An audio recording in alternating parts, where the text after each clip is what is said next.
غلطی پر تنبیہ کرے تو قرآن کے الفاظ ہیں کہ وَإِذَا قِيلَ لَهُ اتَّقِ اللَّهَ أَخَذَتْهُ الْعِزَّةُ بِالْإِثْمِ. اللہ نے جو بڑا نافرمان ہے نا، بڑا نافرمان، اس کی علامت بتائی ہے کہ جب اسے اس کی کسی خطا پر تنبیہ کی جاتی ہے تو اس کو اس کی عزت نفس، اس کی سیلف ریسپیکٹ جو ہے نا، وہ اس کو اس گناہ پہ اور مضبوط کر دیتی ہے، یعنی وہ انا کا مسئلہ بنا لیتا ہے. بات آ رہی ہے سمجھ میں؟ تو اللہ نے فرمایا فَحَسْبُهُ جَهَنَّمْ. یہ بھی قرآن کا انداز ہے. فرمایا یہ نہیں کہ ایسا شخص جہنم میں جائے گا، یہ بھی نہیں. فرمایا اس کے لیے جہنم کافی ہے. ایسے آدمی کا تکبر اس وقت تک نہیں ٹوٹے گا جب تک یہ جہنم کی آگ میں جلے گا نہیں. کیونکہ کسی کا جو تکبر سمجھتے ہیں نا، بڑا اپنے آپ کو کچھ سمجھنا، یہ یا تو دلائل سے سمجھ میں آتا ہے، اور دلیل ماننے کی اس میں صلاحیت ہے ہی نہیں، کیونکہ دلیل سننے کی صلاحیت نہیں ہے تو ماننا تو اگلا اسٹیپ ہے نا. ہائے ہائے ہائے، بات اب یہاں سے مسئلہ سیٹنگ آؤٹ ہونا شروع ہو گئی. دیکھو 2 اسٹیپ ہوتے ہیں، یہ سب پر فٹ آتی ہے یہ بات. ہر انسان سے غلطی ہوتی ہے کہ نہیں ہوتی؟ ہر انسان تربیت کا محتاج ہے یا نہیں ہے؟ اگر انسان تربیت کا محتاج نہ ہوتا، ہر آدمی اپنے بارے میں رکھ کے سوچے، تو اللہ پیغمبروں کو بھیجتے؟ کہتے خود ہی تم فنڈر ہو، خود ہی سوچ سوچ کے ٹھیک بن جاؤ، خود ہی سوچ سوچ کے کیا بن جاؤ، اپنا اچھا برا خود ہی سوچو اور کیا بن جاؤ، ٹھیک ہو جاؤ. بچہ جب پیدا ہوتا ہے تو والدین اس کو سکھاتے ہیں نا کیسے کھانا ہے، واش روم کیسے یوز کرنا ہے. تبھی جن والدین نے بچوں کو واش روم یوز کرنا نہیں سکھایا، وہ اب تک چاند پہ پہنچنے کے باوجود بھی پانی استعمال نہیں کرتے. ایسا ہی ہے نا، والدین نے نہیں سکھایا. ان کو کتنے پڑھ لکھ گئے مگر ان کو سمجھ میں نہیں آتا یہ پانی کی کیا ضرورت ہے. اور ہمیں والدین نے سکھایا تو ہم کہتے ہیں یہ پانی کے بغیر ان کا گزارا کیسے ہوتا ہے یار. آدمی کے دانت گندے ہوں برداشت ہو جائے گا، کپڑے میلے ہوں، کیونکہ میل کچیل ہی لگا ہے نا. ارے مٹی لگی ہوئی ہے تو مٹی میں تو صبح شام گھومنا ہوتا ہے، لیکن یہ چیز کیسے برداشت ہو جاتی ہے یار، یہ عقل میں نہیں آتا. تو اس سے پتہ چلتا ہے کہ انسان تربیت کا بہت زیادہ محتاج ہے. بات بات پہ اس کو کیا چاہیے؟ تنبیہ. کوئی اسے ہر وقت بتاتا رہے یہ صحیح ہے اور یہ غلط، ہر وقت. ہمارے حضرت مفتی رشید احمد صاحب رحمہ اللہ تعالی فرمایا کرتے تھے کہ ایسے شخص سے بیعت ہو جو ٹراخ ہو. یہ حضرت کی اپنا لفظ تھا. کیا ہو؟ ٹراخ. ٹے رے الف اور خے، یہ حضرت نے خود ایک لغت بنائی تھی. اس کا مطلب ٹر ٹر کرنے والا. کیا کرنے والا؟ ہم کہتے ہیں نا بھائی ہر وقت ٹر ٹر کرتا رہتا ہے، ہر وقت بولتا رہے گا، کبھی چپ بھی بیٹھا رہا کر، ہوتا ہے نا. تو حضرت فرمایا کرتے تھے جس سے بیعت ہونا، اپنے آپ کو جس کے حوالے کرو اپنی تربیت کے لیے، تو اس شیخ کو منتخب کرو جو کیا ہو، گویا ہر وقت ٹٹر کرتا ہو. ٹٹر کا مطلب ہر وقت بولتا ہو کہ یہ غلط ہے، یہ غلط ہے، یہ تم غلط کر رہے ہو، یہ تم غلط کر رہے ہو، یہ تم نے غلط کیا، یہ تم نے غلط کیا. 24 گھنٹے آپ کو آپ کی غلطیاں بتاتا رہے. فرمایا پھر انسان کا بچہ بنتا ہے. اتنی تربیت کی ضرورت ہے انسان کو. موضوع چینج ہو گیا، سورہ قلم سے تھوڑا سا ہٹ گیا ہوں میں، لیکن بھائی مقصد تو اصلاح ہے نا، تو جو بات فائدے کی اسی کو پارسل کرنا چاہیے. تفسیر کے جو میرے اوریجنل لیکچر ہو رہے ہیں وہ آپ سن سکتے ہیں. وہ شروع میں 8 لیکچر گرامر کے ہیں. میرا چینل ہے مفتی طارق مسعود اسپیچز، اس میں پیر منگل اور بدھ کو 3 دن وہ لیکچر رات کے وقت چلتے ہیں. وہ آپ سنیں تو وہ ٹو دا پوائنٹ تفسیر ہی ہے, اس میں قرآن سمجھ میں آئے گا ڈائریکٹ. اس میں گرامر بھی ہے, عربی گرامر.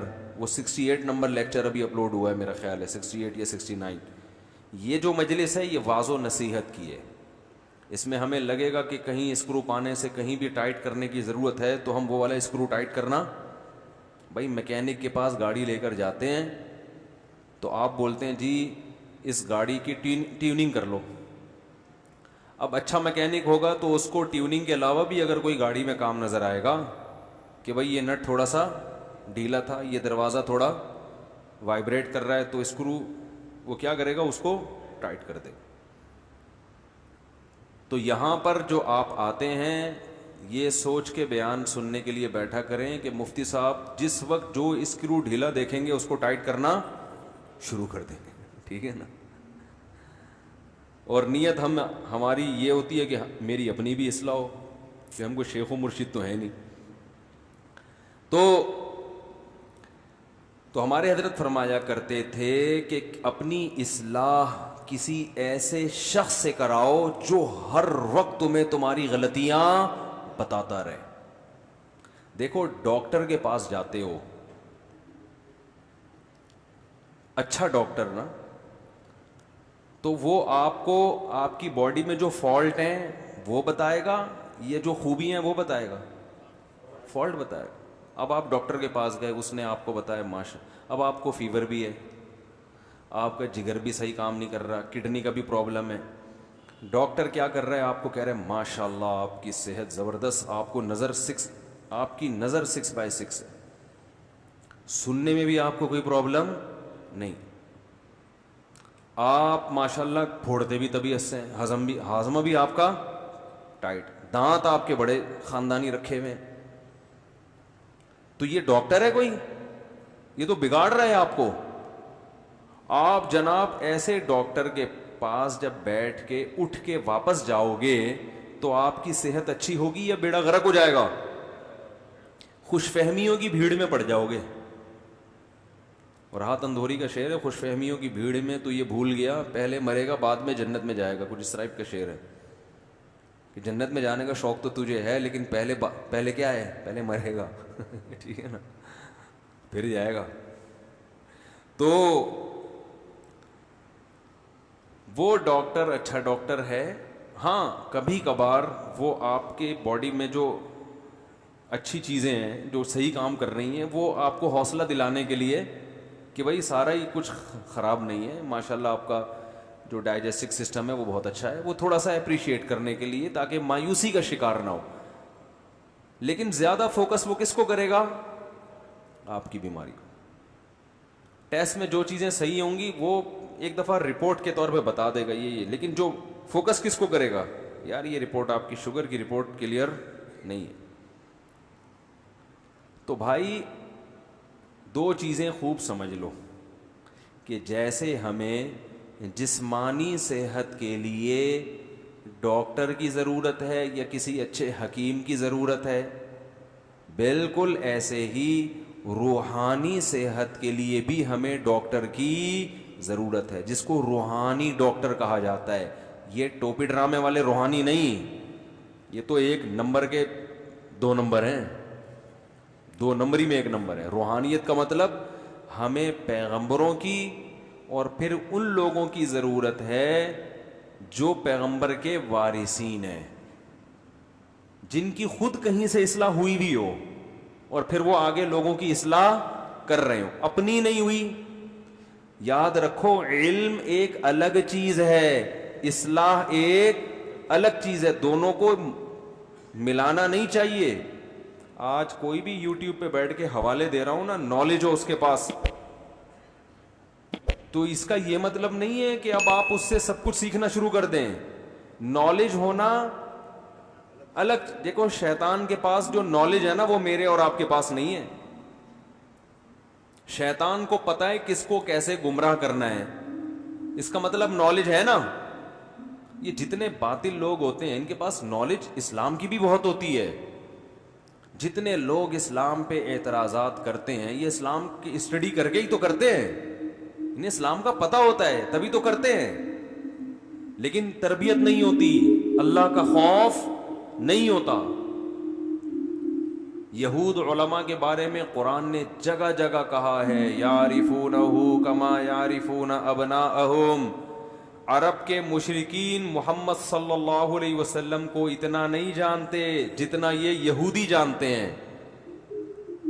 ان کو پتہ ہے کہ یہ وہی آخری پیغمبر ہیں جن کا تورات میں بار بار ذکر ہے. ان کو ایسے یقین ہے جیسے باپ اپنے بیٹے کو دیکھ کے پہچان لیتا ہے نا, ایسے ہی یہ نبی کو دیکھ کر پہچان گئے کہ یہ وہی نبی ہیں.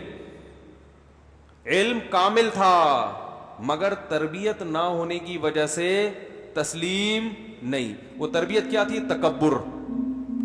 ماں باپ نے سکھایا نہیں تھا کہ بیٹا جھک جانا, حق بات کو تسلیم کر لینا چاہے آپ کو برا لگے, یہ بہت بڑی عبادت ہے. من تواضع للہ رفعہ اللہ, جو اللہ کے لیے جھکتا ہے اللہ اس کا مقام بلند کر دیتے ہیں. حضرت ابو بکر جھک گئے اللہ کے حکم کے آگے, حضرت عمر جھک گئے, حضرت عثمان جھک گئے, حضرت علی جھک گئے, یہودیوں میں عبداللہ ابن عبد السلام جھک گئے, اللہ نے ان کا مقام بڑھا دیا. جو نہیں جھکے آج دنیا ان کو ان کا نام بھی نہیں لیتی. تو تربیت جو ہے نا, روحانی تربیت کی بھی ضرورت ہے. اور یار یہ کوئی بہت بڑی ٹینشن ہے میرے لیے یہ, اور اس کا علاج کیوں نہیں ہو رہا میری یہ سمجھ میں نہیں آ رہا. یہ کہاں گئے فہد مارکیٹ سے شارٹ؟ چلو جب آئیں گے تو ان کو بتاؤں گا. یہ کچھ اس کا سیٹ اپ ایسے کیا کریں, بار بار یہ ڈسٹرب ہوتا ہوں میں. پھر میں کبھی ویڈیو بیان دیکھتا ہوں نا تو اس میں مجھے خود الجھن ہوتی ہے, یہ کیا ہو رہا ہے. یہ جو دو ویٹ ہے نا ادھر ہی نا, میں آپ کو یہیں سے بتا دیتا ہوں, یہ یہاں رکھا کریں, یہ یہاں نہ رکھیں, یہ ہلتے ہیں اور مجھے یہاں بوجھ محسوس ہوتا ہے. تو پورے بیان میں پھر میں اس کو سیٹ کرتا رہتا ہوں بیٹھ کے. اچھا, تو تربیت کی ضرورت ہے جسمانی بھی اور روحانی بھی. روحانی کا مطلب انسان کو انسان کا بچہ بنانے کے لیے جب تک کوئی انسان کو انسان کا بچہ کوئی بنائے گا نہیں, یہ بنے گا نہیں, یہ خود سے نہیں بن سکتا. یہ اسلام کا دعویٰ ہے اور یہ بالکل حقیقت پر مبنی.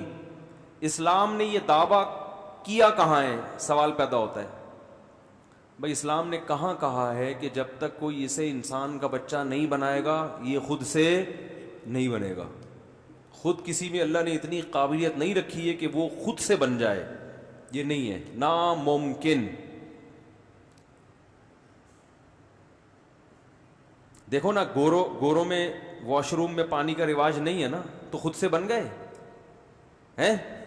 نہیں بنے نا, ماں باپ نے نہیں سکھایا, ماں باپ کو ماں باپ نے. تو وہ حیران ہوتے ہیں یار یہ پانی وانی کیا ہوتا ہے, اور ہم کہتے ہیں یہ بغیر پانی کے کیسے بھائی, ممکن ہی نہیں ہے.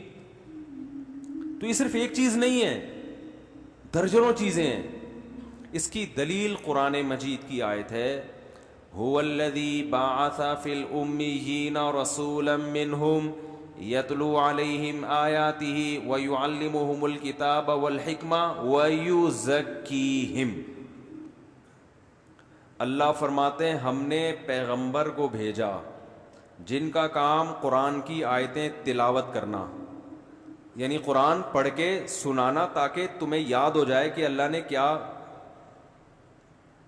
میسج ڈیلیور ہو جائے. جو میسج کا جو متن ہے نا وہ کیا ہو جائے, وہ ڈیلیور, یعنی متن پہنچانا کہ الحمد سے لے کے والناس تک یہ اللہ کی ورڈنگ ہے, اللہ کے یہ الفاظ ہیں.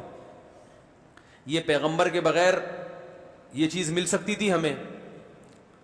ارے بھائی سفیر کا کام ہوتا ہے, جس ملک کا سفیر ہے وہ سفیر واسطہ بنتا ہے, اس ملک کا پیغام آپ تک پہنچا دیتے کہ بھئی یہ ڈونلڈ ٹرمپ کے یہ الفاظ ہیں, یہ لیٹر ہے, یہ لیٹر میں آپ کو دے کے جا رہا ہوں.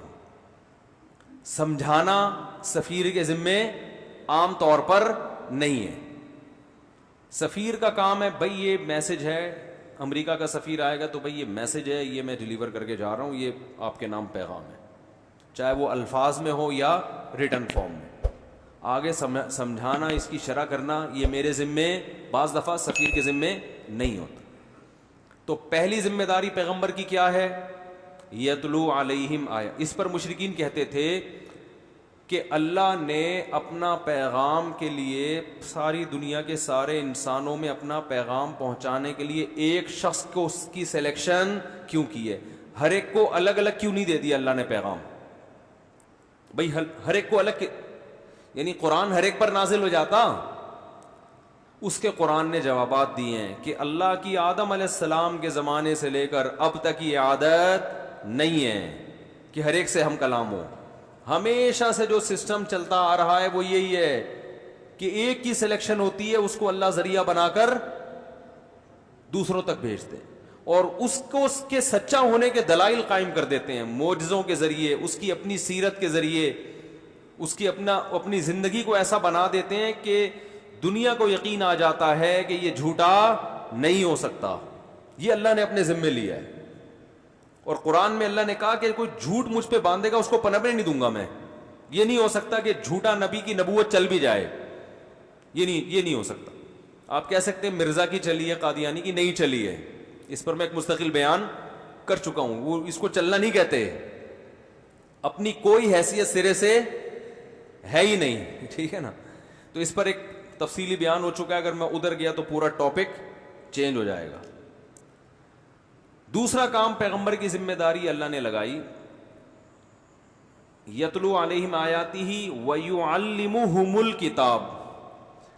پیغمبر ان کو کتاب سکھائیں گے بھی. سکھانے کا مطلب کیا ہے؟ جیسے کوئی امریکہ کا سفیر امریکہ کا پیغام لے کر آیا نا، تو بعض دفعہ تو اس کا کام ہوتا ہے متن پڑھ کے سنا دینا، لیکن اس کے ذمے امریکہ نے یہ بھی لگایا کہ سمجھانا بھی کس کے ذمے ہے؟ آپ کے ذمے. جیسے ہم بعض دفعہ کسی کو فتویٰ لکھ کے دیتے ہیں، وراثت کا فتویٰ وہ لکھ دیا ہم نے. بعض دفعہ ایسے ہوتا ہے کہ جب ہم اس کو لکھ کے دیتے ہیں نا بھئی یہ فتویٰ ہے، تو پڑھنے والی کی سمجھ میں آتا نہیں. وہ ہمارے پاس ہمارا فتویٰ لے کے آتا ہے، حضرت یہ سمجھا دیں ہمیں، تو ہم اس کو بیٹھ کے گھنٹوں گھنٹوں سمجھا رہے ہوتے ہیں کہ یہ مطلب ہے، یہ مطلب ہے، پہلے یوں کرو پھر. تو وہ جو ڈیفینیشن ہوتی، وہ جو ڈیفائن کیا جا رہا ہوتا ہے، وہ اس فتوے کے علاوہ ہماری اپنی آسان زبان ہوتی ہے. فتوے کی زبان ایک قانونی ہوتی ہے نا، لگے بندے الفاظ ہوتے ہیں. تو ہم پھر اپنے اسٹائل میں اخپل طریقے سے اس کو کیا کرتے ہیں؟ بولو بھائی، سمجھاتے. یہ جو سمجھانا ہے یہ فتویٰ نہیں ہوتا، بلکہ فتوے کی شرح ہوتی ہے. بہت مشکل ہے سمجھانا. یہ اس فتوے کی کیا ہوتی ہے؟ شرح. تو یہ الفاظ اور فتوے کے الفاظ کیا ہوتے ہیں؟ چینج ہوتے ہیں. یہ سیم اگر ہو تو شرح تھوڑی ہوئی. میرے منکرین حدیث سے بحث ہوئی تھی نا، میں وہ بحث نہیں بتا رہا، صرف اتنی بات. وہ منکرین حدیث کہتے تھے یتلو علیہم آیاتہ ویزکیہم ویعلمہم. یزکیہم پہلے ہے، ایک آیت میں یزکیہم بعد میں، اور ایک آیت میں یزکیہم پہلے، دونوں طرح کی آیتیں. تو جو وہ یہ کہتے ہیں نا کہ حدیث حجت نہیں ہے، کہتے ہیں صرف قرآن کو مانو، قرآن کو. تو میں نے ان سے کہا قرآن خود کہہ رہا ہے کہ نبی کا کام ہے کتاب سکھانا. تو اگر حدیث کو نہیں مانتے تو نبی نے جو سکھایا ہے وہ گیا کہاں؟ اور جب نبی صحابہ کو سکھا رہے تھے، اس کا مطلب صحابہ براہ راست قرآن نہیں سمجھ سکتے تھے. نبی سے قرآن کا متن تو لیا صحابہ نے، اس متن کا مطلب بھی لیا ہے صحابہ نے، اور جو مطلب اور شرح اور جو اس کی تفصیل ہے وہ اس متن کے علاوہ کوئی چیز ہے. تو اگر یہ حدیث حجت نہیں ہے تو پھر وہ علاوہ کہاں ہے؟ اگر نہیں ہے تو اس کا مطلب وہ قرآن سمجھ سکتے ہی نہیں ہے. آپ لوگ کی سمجھ میں آ رہا ہے میں کیا کہہ رہا ہوں؟ ارے جب صحابہ کی سمجھ میں نہیں آ سکتا تھا نبی کے سکھائے بغیر، تو میری اور آپ کی سمجھ میں قرآن کہاں سے آئے گا حدیث کے بغیر؟ آپ کہہ سکتے ہو کہ صحابہ کی سمجھ میں آ سکتا تھا تو ہماری سمجھ میں بھی آ سکتا ہے. سوال یہ کہ اگر صحابہ کی سمجھ میں قرآن براہ راست آ سکتا تھا تو اللہ نے نبی کے ذمے کیوں لگایا یعلمہم؟ نبی سکھائیں گے ان کو. تو اس سے پتا چلا کہ صحابہ عربی جان کر ان کی زبان میں قرآن نازل ہوا پھر بھی قرآن کو براہ راست نہیں سمجھ سکتے تھے جب تک کہ نبی ان کو تشریح نہ کریں. اور ایسا ہوا ہے, بہت سے صحابہ سے قرآن کی آیتوں میں مسٹیک ہوئی ہے. جب نبی کے پاس آئے تو آپ صلی اللہ علیہ وسلم نے ان کو ان کا مطلب بتایا. 2 مثالیں اس وقت میرے ذہن میں. قرآن میں آتا ہے الذین آمنوا ولم یلبسوا ایمانہم بظلم اولئک لہم الامن وہم مہتدون. قرآن میں آتا ہے جو لوگ ایمان لے آئے اور ایمان کے ساتھ ذرا بھی ظلم ان کے ایمان کے ساتھ مکس نہیں ہوا. ایمان تو تھا مگر اس میں ظلم ذرا بھی, وَلَمْ يَلْبِسُوا إِيمَانَهُمْ بِظُلْمٍ, ذرا سا بھی ظلم اس کے ساتھ نہیں تھا, تو یہ لوگ امن میں ہوں گے اور یہی سیدھے راستے پر ہے. بہت سے صحابہ کو خیال ہوا کہ تھوڑا بہت ظلم تو ہر آدمی سے دنیا میں ہو جاتا ہے. کیا ہو گیا آپ لوگوں کو؟ آج کچھ عجیب عجیب سے لگ رہے ہیں آپ لوگ. بھائی ہر آدمی سے تھوڑا بہت ظلم زیادتی ہلکی پھلکی تو تھوڑی سی غیبت ہو گئی, تھوڑا سا کچھ تکلیف ہو گئی. ساری زندگی ایسے اپنے آپ کو بچا کے رکھنا کہ سرے سے کبھی دنیا میں ظلم چھوٹا موٹا بھی, کیونکہ قرآن کے بظلم بظلم نہیں ہے, الظلم نہیں ہے, ظلمن, اس میں تنوین تقلیل کے لیے, معمولی سا بھی ظلم نہیں ہونا چاہیے. تو صحابہ ڈر گئے کہ بھائی یہ آیت تو ہمیں کیا کر رہی ہے, مایوس, کہ ہم تو سیدھے راستے پر ہو ہی نہیں سکتے, کیونکہ قرآن کہہ رہے یہی لوگ سیدھے راستے پر ہیں اور امن میں یہی لوگ ہوں گے قیامت کے دن کہ ایمان لائے اور اتنا سا رائی کے دانے کے برابر بھی ظلم نہیں ہوا ہی نہ ہو. پریشان ہو گئے. نبی صلی اللہ علیہ وسلم سے پوچھا یا رسول اللہ, اللہ تو فرما رہے ہیں کہ ایمان لے اور ذرا بھی ظلم, تو چھوٹی موٹی تو ہم سے خطائیں ہو ہی جاتی ہیں. تو آپ نے فرمایا کیا تمہیں نہیں پتا قرآن میں اللہ نے شرک کو ظلم کہا ہے, ان الشرک لظلم عظیم. یہاں ظلم سے مراد شرک ہے. شرک معمولی سا بھی برداشت نہیں ہے, ایمان کا بیڑا غرق. شرک کے ساتھ جو مرضی کرتے رہو سب قیامت کے دن برباد ہے. پھر صحابہ کو تسلی ہوئی کہ یہاں ظلم سے کیا مراد ہے, یعنی یہ ورڈنگ ہے نا یہ تو اللہ, تو اس کا مطلب کس نے بتایا؟ نبی صلی اللہ علیہ وسلم. یہ جو قرآن مجید میں آیت ہے کہ کلوا واشربوا حتی یتبین لکم الخیط الابیض من الخیط الاسود, کہ تم رمضان کی رات میں کھاؤ پیو یہاں تک کہ سفید دھاگا سیاہ دھاگے سے جدا ہو جائے, اس وقت تک کھا سکتے ہو. ایک صحابی رات کو دھاگا لے کے اس سے مراد ہے لائنیں, جو مشرق کے وقت جو ایک پہلے بلیک لیئر ہوتی ہے نا اندھیری, تو وہ بالکل وائٹ روشنی پھیل جائے, تو بلیک اور وائٹ میں فرق کیا ہو جائے, واضح صاف پتہ چل جائے کہ اب وہ جو ڈارکنیس تھی نا وہ کیا ہو گئی ہے, ختم. تو یہ کنایا تھا قرآن میں کہ بھئی سفید دھاگا سیاہ دھاگے سے کیا ہو جائے, جدا ہو جائے. تو صحابی دھاگے رکھ کے بیٹھ گئے. اب پریشان ہے یہ سفید اور سیاہ میں فرق کب پتہ چلے گا. تو نبی صلی اللہ علیہ وسلم کے پاس آئے تو آپ صلی اللہ علیہ وسلم نے فرمایا اس سے مراد کیا ہے.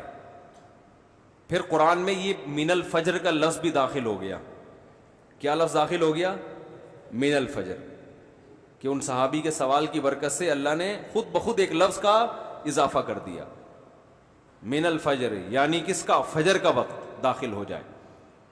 تو میں اصل بات یہ کر رہا تھا کہ اللہ نے انسان کو تربیت کا محتاج بنائے, اور قرآن میں جو بدترین شخص ہے نا اس کے لیے قرآن کے الفاظ کیا ہیں کہ جب اس کو نصیحت کی جائے تو یہ بجائے اس کے کہ چلو نصیحت سمجھ میں نہیں آئی یا عمل نہیں کیا, نہ یہ بالکل نصیحت کے اگینسٹ چلنا شروع ہو جاتا. جب تک نصیحت نہیں کی تھی تو اس بات کا امکان تھا کہ ٹھیک بھی ہو سکتا ہے اور اسی برائی پہ بھی, لیکن جب کسی نے سمجھا دیا تو اب اس نے قسم اٹھا لی کہ اب میں برائی رہوں گا. وجہ کیا, یہ عزت نفس کا مسئلہ بنا لیتے ہیں. تو اللہ فرماتے ہیں ایسے لوگوں کا ٹھکانہ, ایسے لوگوں کے لیے کیا کافی ہے, جہنم کافی ہے ان کے لیے. یعنی اس کے علاوہ یہ سدھرنے والے نہیں ہیں, کیونکہ سدھرنے کا ایک راستہ ہے تربیت, اور تربیت کے دروازے انہوں نے اپنے لیے کیا کر دیے ہیں, بند. کیونکہ تربیت کے بغیر سدھرنا ناممکن ہے. یہ اصل جو پوائنٹ کی بات ہے نا میں